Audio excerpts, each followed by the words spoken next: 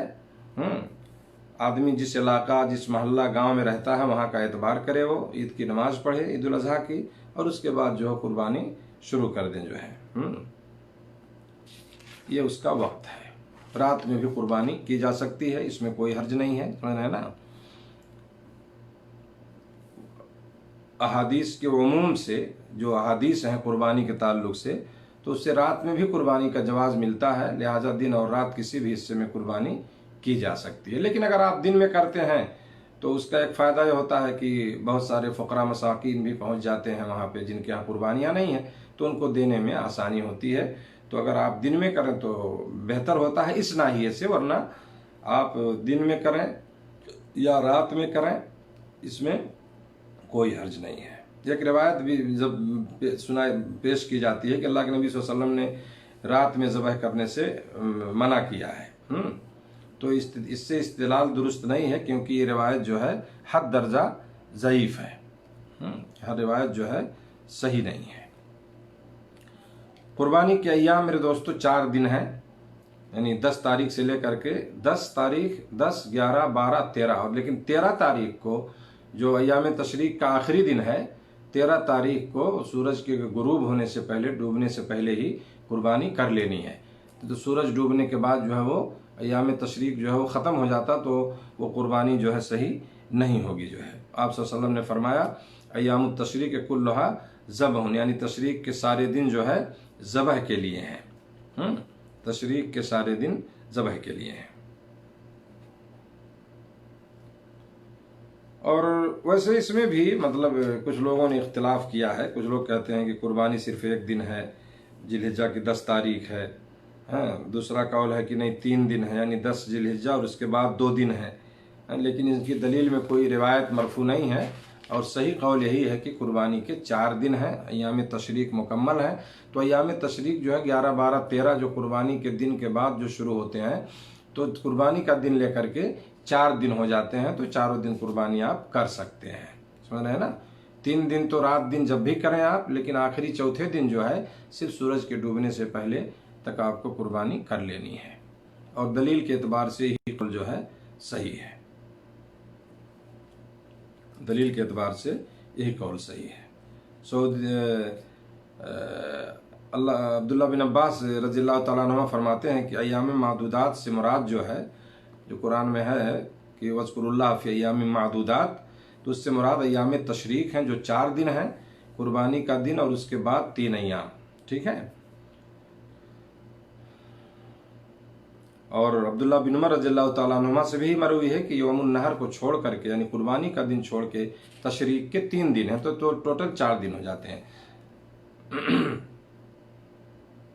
سعودی عرب کی فتویٰ کمیٹی کا بھی فتویٰ یہی ہے کہ ذبح کے دن جو ہیں وہ 4 دن ہیں، عید کا دن اور اس کے بعد 3 دن، اور یہ ذبح کا وقت جو ہے چوتھے دن سورج ڈوبنے سے ہی وہ ختم ہو جاتا ہے، یعنی سورج ڈوب گیا تو ختم ہو جائے گا۔ اور اس میں فتوے میں ذکر کیا گیا ہے کہ یہ اہل علم کے صحیح اقوال میں سب سے صحیح قول یہی ہے، سمجھ رہے ہیں نا۔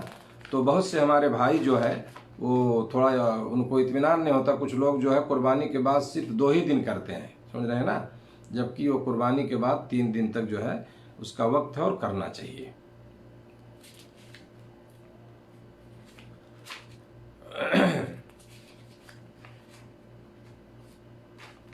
ذبح کے وقت میرے دوستو کیا ہے، کچھ چیزیں جس کا ہمیں خیال کر رکھنا چاہیے، ہے نا۔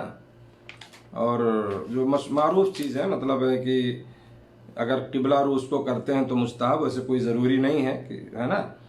چھری کو تیز کر لینا چاہیے، چھری جو ہے جانور کے سامنے تیز نہ کیا جائے، اور قربانی کرنے والا خود اگر ذبح کرتا ہے تو یہ مستحب اور مسنون بہتر یہ ہے، اور اگر وہ نہیں کر سکتا ہے تو کم سے کم وہاں پہ موجود رہے، یا اسے بجلی سے جھٹکا دے کر ذبح نہیں کرنا چاہیے، وہ جائز نہیں ہے۔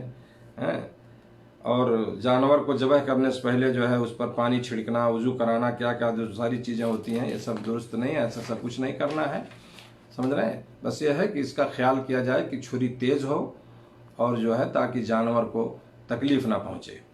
اسی طرح سے ذبح کے وقت جو دعا پڑھی جاتی ہے وہ دعا ہے بسم اللہ اللہ اکبر، سمجھ رہے ہیں نا، اسی کا ثبوت ملتا ہے۔ جیسا کہ حضرت انس کی حدیث میں ہے کہ اللہ کے نبی صلی اللہ علیہ وسلم نے جب ذبح کیا تھا تو اس میں آپ نے بسم اللہ اور اللہ اکبر کہا تھا، مسلم اور بخاری کی روایت میں ہے۔ آپ نے جو دونوں چتکبے جو ہے دو میڈھوں کو جو ذبح کیا تو اس میں وہ لکھتے ہیں، ان کی روایت ہے کہ آپ نے بسم اللہ کہا اور اللہ اکبر کہا جو ہے۔ حافظ ابن حجر اس حدیث کی شرح میں لکھتے ہیں فتح الباری میں کہ اس میں جو ہے بسم اللہ کے ساتھ اللہ اکبر کہنا جو ہے، اللہ اکبر کہنا یہ مستحب ہے، یعنی بسم اللہ اللہ اکبر کہہ کر کے اس کو ذبح کیا جائے، اور ساتھ میں اللہم تقبل منی بھی کہنا جو ہے مستحب ہے اور یہ ثابت ہے۔ جیسا کہ صحیح مسلم کی روایت میں ہے، اللہ کے نبی صلی اللہ علیہ وسلم نے ذبح کیا تو آپ نے فرمایا تھا کہ بسم اللہ اللہم تقبل من محمد و آل محمد و من امت محمد، پھر آپ نے اس کو ذبح کیا۔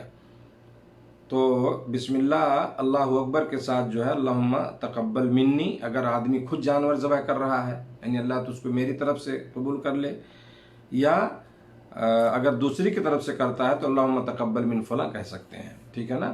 اس لیے بعض علماء نے ذکر کیا ہے کہ بسم اللہ اللہ اکبر اللہم ہادا لکا و من کا و تقبل من فلاں، یا تقبل منی اگر اپنی طرف سے کر رہا ہے، یا دوسری کی طرف سے ہے تو من کی جگہ پر یا تقبل ان فلاں، ان کے بعد اس کا نام لے لے جو ہے۔ تو یہ کوئی ایسی واجب چیزیں نہیں ہیں، یہ مطلب یہ مستحب چیزیں، اس کو کہہ لیں انما الاعمال بالنیات۔ اللہ رب العالمین میرے دوستو وہ جانتا ہے کہ آپ کی نیت کیا ہے اور آپ کس کی طرف سے قربانی کر رہے ہیں، تو بہرحال بسم اللہ اللہ اکبر یہی صحیح ہے، اور یہ نہیں بھولنا چاہیے، بسم اللہ اللہ اکبر ہی کہہ کے ہم کو ذبح کرنا ہے۔ ایک بات اور ہے اس سلسلے میں کہ قربانی کا گوشت جو ہے بیچنا، نہ تو اس کا قربانی گوشت بیچنا جائز ہے اور نہ قصاب کو اجرت دینا، جو ذبح کرنے والا ہوتا ہے نا، سب لوگ تو نہیں ذبح کر سکتے ہیں، تو ذبح کرنے والے کو بلایا جاتا ہے تو وہ اس کو ذبح کے بدلے میں اس کا قربانی کا گوشت دینا جائز نہیں ہے، آپ اس کو اجرت دیں۔ ہاں اگر وہ غریب ہو، محتاج ہے، سمجھ رہے ہیں نا، تو اس کو دے سکتے ہیں، کوئی حرج نہیں ہے، سمجھ رہے ہیں۔ اگر وہ غریب محتاج ہے تو آپ اس کا گوشت جو ہے دے سکتے ہیں، لیکن وہ اجرت کی نیت سے نہیں، سمجھ رہے ہیں نا، اجرت کی نیت سے نہیں۔ جو گوشت دیا جاتا ہے غربا اور مساکین کو، فقراء کو، تو اس نیت سے آپ اس کو دے سکتے ہیں، اور ذبح کرنے کی اجرت اس کو آپ کو الگ سے دینی ہوگی، ٹھیک ہے۔ اسی طرح سے کہ قربانی کی جو کھال ہے، چمڑا جو اس کا ہوتا ہے، اس کا بھی مصرف وہی ہے جو قربانی کے گوشت کا ہے، سمجھ رہے ہیں نا۔ جیسے قربانی کا گوشت خود کھایا جا سکتا ہے، دوست احباب کو کھلایا جا سکتا ہے، صدقہ بھی کیا جا سکتا ہے، اسی طرح کھال بھی قربانی کرنے والا استعمال کر سکتا ہے۔ پہلے لوگ استعمال کرتے سے دباغت دے کر کے کھال کو، اس چمڑے کو اپنے استعمال میں رکھتے تھے، کوئی مسلح بناتا تھا، نماز پڑھتا، کوئی اور کچھ بناتا، تو آپ اس کو یوز کر اپنا استعمال کر سکتے ہیں، کسی کو دے بھی سکتے ہیں استعمال کے لیے، صدقہ بھی اس کو کر سکتے ہیں، ہے نا۔ حافظ صلاح الدین یوسف رحمہ اللہ لکھتے ہیں اصل البیان میں کہ البتہ قربانی کی کھالوں کی بابت اتفاق ہے کہ اسے یا تو اپنے استعمال میں لاؤ یا صدقہ کرو، اسے بیچنے کی اجازت نہیں ہے کہ چمڑا بیچ کے کہ خود اس کا پیسہ کھا لو، سمجھ رہے ہیں نا۔ ہاں، جیسا کہ حدیث میں ہے مسند احمد کی روایت میں۔ تاہم بعض علماء نے کھال کو خود بیچ کر اس کی قیمت فقراء پر تقسیم کرنے کی رخصت دی ہے، یعنی آپ اس کو اگر بیچ دیں تو اس کو آپ جو ہے کیا ہے فقراء مساکین کو اس کی قیمت دے سکتے ہیں، کوئی حرج نہیں ہے اس میں۔ اسی طرح میرے دوستو قربانی کے گوشت کو ذخیرہ کرنا بھی درست ہے۔ آپ صلی اللہ علیہ وسلم نے پہلے منع کیا تھا لیکن بعد میں اس کی اجازت دے دی تھی، جیسا کہ صحیح مسلم میں یہ روایت موجود ہے حدیث نمبر 1971 میں۔ ہاں، تو آپ اس کو کھائیے، اس کو رکھیے جتنا دن آپ کھا سکیں، آج کل تو فریج وغیرہ کا سسٹم ہے، آپ کافی دن تک استعمال کر سکتے ہیں رکھ کر کے اس میں۔ قربانی کے گوشت کی تقسیم کا طریقہ جو ہے اس سلسلے میں اہل علم کے بقول کسی صحیح حدیث میں کوئی طریقہ بیان نہیں کیا گیا ہے، سمجھ رہے ہیں، کسی صحیح حدیث میں کوئی طریقہ بیان نہیں کیا گیا ہے۔ یہ صاحب قربانی کے اختیار میں ہے کہ فقراء مساکین کا خیال رکھتے ہوئے حسب ضرورت جس طرح چاہے وہ تقسیم کرے۔ اگر زیادہ فقراء مساکین ہیں تو زیادہ گوشت صدقہ کر دینا چاہیے، اگر ایسا نہ ہو بلکہ اگر اکثر و بیشتر لوگ خوشحال ہوں تو زیادہ گوشت خود بھی استعمال کیا جا سکتا ہے، اور آئندہ دنوں کے لیے ذخیرہ بھی کیا جا سکتا ہے۔ مان لیجئے 4 ہی 5 کہیں غریب مسکین ہیں کسی گاؤں میں، تو ان کو دے دے گا، وہ باقی گوشت اپنا استعمال کرے گا، دوستوں کو کھلائے، سمجھ رہے ہیں، اس میں کوئی حرج نہیں ہے۔ جہاں تک گوشت کو 3 حصوں میں تقسیم کرنے کی بات ہے تو کسی صحیح حدیث سے اس کا ثبوت نہیں ملتا ہے۔ لوگوں میں مشہور ہے نا کہ 3 حصہ کرنا ہی کرنا ہے، ایسا نہیں ہے، کسی صحیح حدیث سے اس کا ثبوت نہیں ملتا ہے، اور اس کی جتنی بھی حدیثیں ہیں ضعیف سند سے مروی ہیں۔ البتہ اہل علم کا کہنا ہے کہ گوشت کے 3 حصے کر لیے جائیں، ایک اپنے لیے، دوسرا احباب و متعلقین کے لیے، تیسرا فقراء کے لیے، آسانی کے لیے، مطلب کہ اگر آپ اس طرح کر لیتے ہیں تو اس میں آپ کے لیے آسانی ہوگی۔ تو یہ گوشت کی تقسیم کے تعلق سے بات تھی۔ حافظ صلاح الدین یوسف فرماتے ہیں رحمہ اللہ، در حقیقت کسی بھی آیت یا حدیث سے اس طرح کے 2 یا 3 حصوں میں تقسیم کرنے کا حکم نہیں نکلتا، بلکہ ان میں مطلقاً کھانے کھلانے کا ہے۔ اس لیے اس اطلاق کو اپنی جگہ پر برقرار رہنا چاہیے اور کسی تقسیم کا پابند نہیں بنانا چاہیے، سمجھ رہے ہیں نا؟ ہاں، کہ اب 3 ہی حصہ کرنا بالکل نہیں، حسب ضرورت آپ دیکھیں، اگر زیادہ فقراء مساکین ہیں تو آپ زیادہ گوشت دے دیں، کم ہیں تو کم دیں، جتنا انہی حساب سے دیں گے، باقی آپ خود کھائیں، ٹھیک ہے نا؟ تو یہ کہنا کہ نہیں 3 حصہ کرنا ہی کرنا ہے، اس کی کوئی دلیل نہیں ہے۔ اسی طرح سے ایک مسئلہ ہے میرے دوستوں کی قربانی کا مسئلہ جو ہے میت کی طرف سے، یہ بھی ایک مسئلہ بہت زیادہ سوال آتا ہے، لوگ پوچھتے ہیں۔ تو حقیقت یہ ہے کہ اس سلسلے میں میت کی طرف سے قربانی کرنے کی کوئی دلیل نہیں ہے جس میں صراحتاً یہ اس طرح ہو، الا یہ کہ وہ وصیت کر کے جائے، ہے نا، الا یہ کہ وہ وصیت کرے جو ہے۔ تو میت کی طرف سے قربانی کی کوئی دلیل نہیں ہے۔ ویسے کچھ لوگ ہیں جو علماء بہت سے جو اس کے جواز کے بھی قائل ہیں، لیکن صحیح بات یہ ہے کہ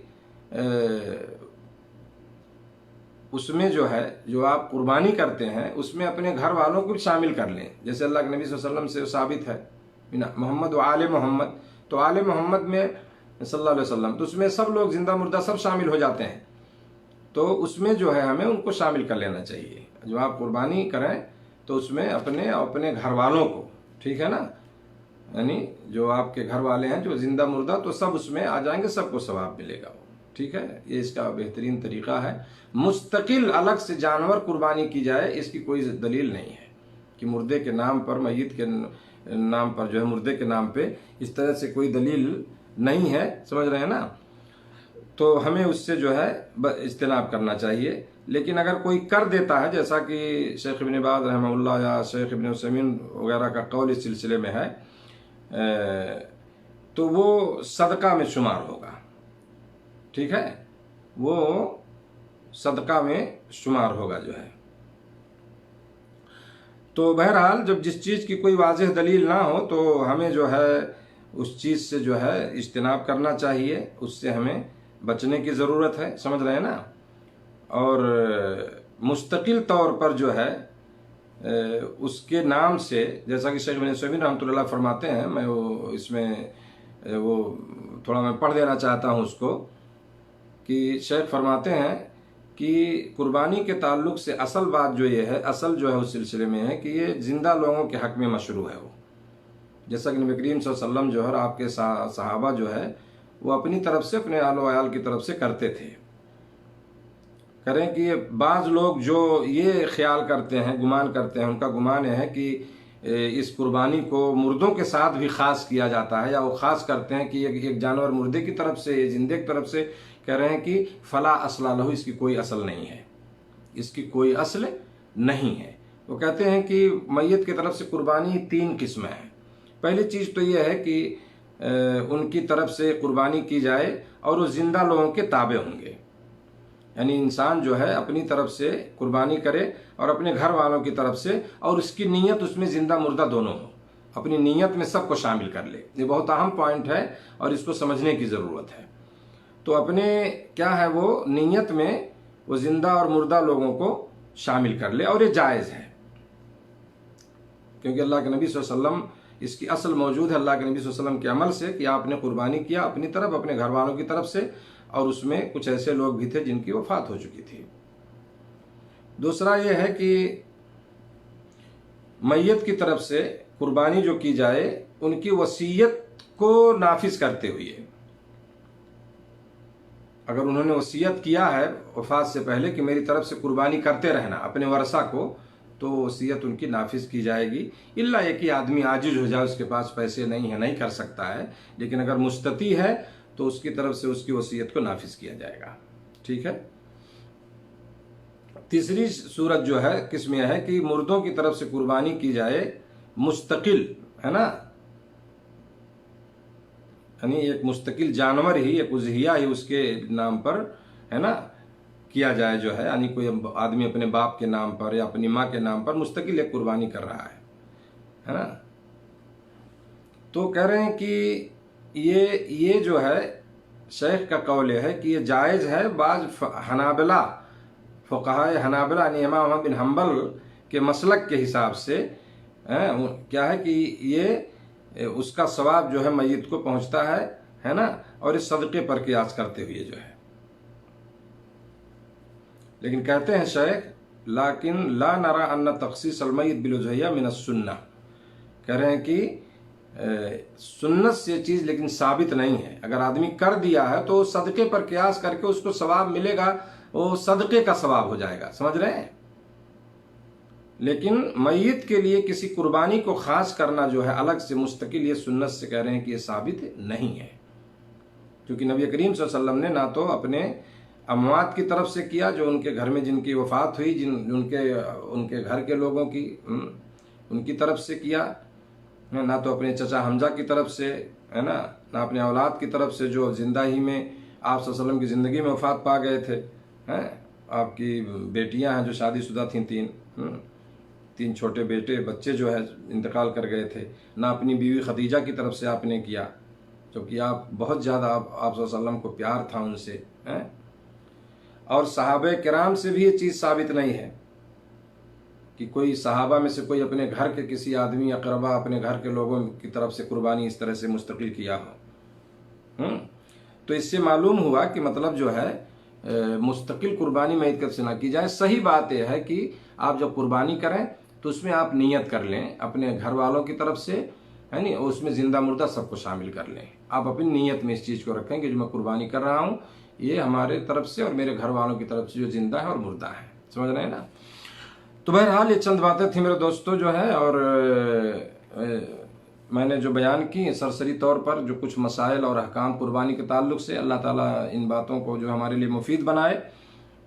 اور آخری بات یہ ہے کہ قربانی کا گوشت جو ہے غیر مسلموں کو دینا جو ہے یہ بھی ایک سوال بہت ہوتا رہتا ہے, تو دیا جا سکتا ہے, اس میں کوئی حرج نہیں ہے. اللہ نے فرمایا سورہ حج میں کہ قناعت کرنے والے اور مانگنے والوں کو کھلاؤ, وَأَطْعِمُوا الْقَانِعَ وَالْمُعْتَرَّ, یعنی ان کو کھلاؤ. اسی طرح اللہ کا فرمان ہے, سمجھ رہے ہیں, اللہ تعالیٰ نے فرمایا اس کو جو ہے سورہ حج میں آیت نمبر 36 میں, ٹھیک ہے نا. میں وہ آیت جو ہے سنا دینا چاہتا ہوں جہاں پہ اس کا ذکر ہے. آیت نمبر 36 فَكُلُوا مِنْهَا وَأَطْعِمُوا الْقَانِعَ وَالْمُعْتَرَّ, ہے نا. تو اللہ تعالیٰ نے فرمایا کہ اسے خود بھی کھاؤ اور مسکین, سوال سے رکنے والوں اور سوال کرنے والوں کو بھی کھلاؤ. یعنی ایک مسکین تو ایسے ہیں جو مانگتے نہیں ہیں, اور ایک ایسے ہیں جو مانگتے ہیں, تو دونوں کو کھلاؤ جو ہے, ٹھیک ہے. یعنی یہاں مراد جو ہے قربانی کا گوشت ہے, یہاں قربانی کا گوشت اس سے مراد ہے. تو بہرحال اس سے معلوم ہوتا ہے کہ اس میں سوال کرنے والے میں دونوں شامل ہیں اس میں. اور اللہ نے فرمایا وَأَمَّا السَّائِلَ فَلَا تَنْهَرْ, سوال کرنے والوں کو مت جھڑکیے. تو اللہ تعالیٰ نے سوال کرنے والوں کی کوئی تخصیص نہیں کی ہے کہ جس کے عموم میں غیر مسلم بھی داخل ہیں, سمجھ رہے ہیں نا, اس میں غیر مسلم بھی شامل ہیں. اب سوال کرنے والا چاہے مسلم ہو یا غیر مسلم ہو, دونوں اس میں داخل ہیں.